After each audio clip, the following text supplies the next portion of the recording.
Bodybags, where horror lies. What is up, y'all? Dubby Dubbles at you again. Monday here on the Bodybags. We've got another film to review from 2017, recently redboxed, and that is The Bye-Bye Man. Should be interesting because I think I stand a little different than most people do on this one. But anyways, it starts off. It's a pretty basic plot. A group of three friends. They're moving in this new house. The main character, Douglas Smith, is anyway, and you might know him from Santa's Sleigh. He's been in countless movies. I just kind of remember him as like the main character protagonist in Santa's Sleigh. So, but yeah. Anyways, a group of three friends. They kind of inherit this new house.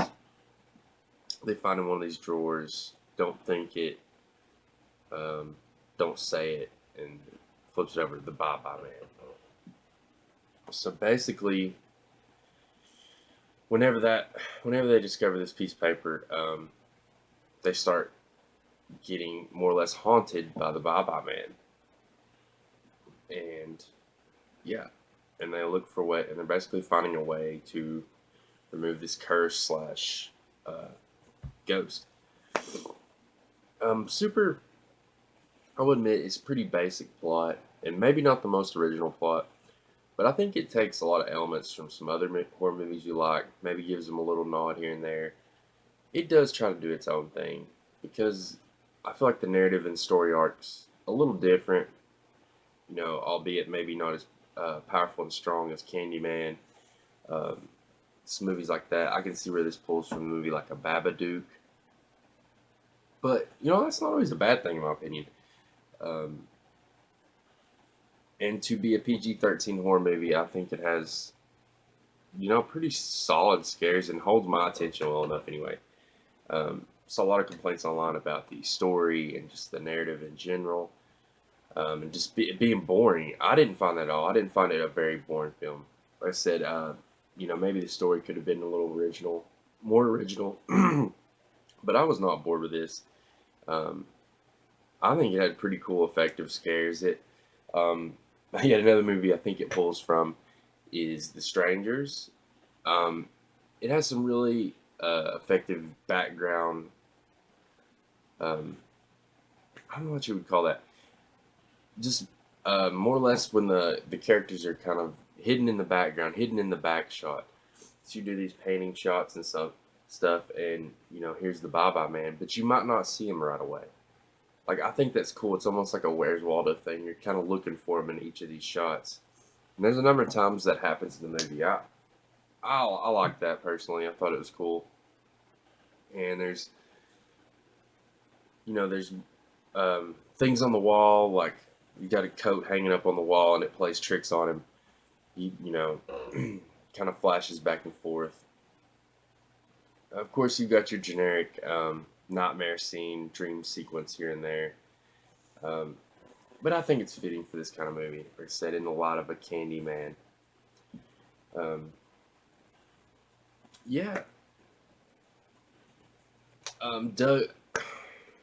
Doug Jones plays the Bye-Bye Man. I thought the makeup looked pretty cool on him. Ghostly, just kind of how you'd imagine like a Grim Reaper to look kind of thing. Kind of vampire mixed with ghostly. And he's got this over hood on him. The movie is PG-13. I would like to see how much better the movie could have been with R to, maybe just raise the violence and raise the action quite a bit. Even make it more real life situations, perhaps. You do have like Faye Dunaway in this, Carrie Ann Moss. There's some semi-famous names and actresses and actors in this, making their small parts in this. I found it a pretty effective horror film to be a newer ghostly. Like I thought it was pretty decent. Um,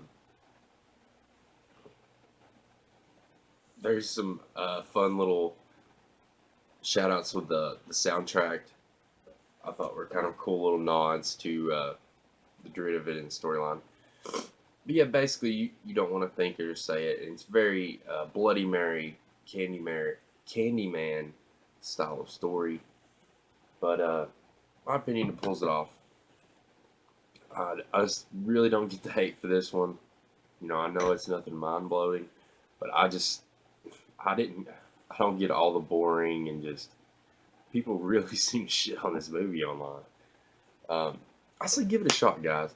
Like I said, if you're, especially if you're a fan of some of those movies I mentioned, if you're just like a good ghostly kind of mythology going on, I like the curse aspect of it. Like I said, maybe I'm just a sucker for that old urban legend style, the old Bloody Mary saying it 3 times in the mirror. Like it kind of has derivative of that. But I mean, he has his own mind control elements, and there is some different aspects to it.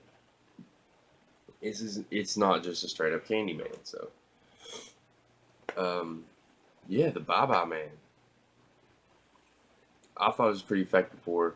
I'm gonna give it a 6.5 out of 10. Pretty solid ride. Check it out.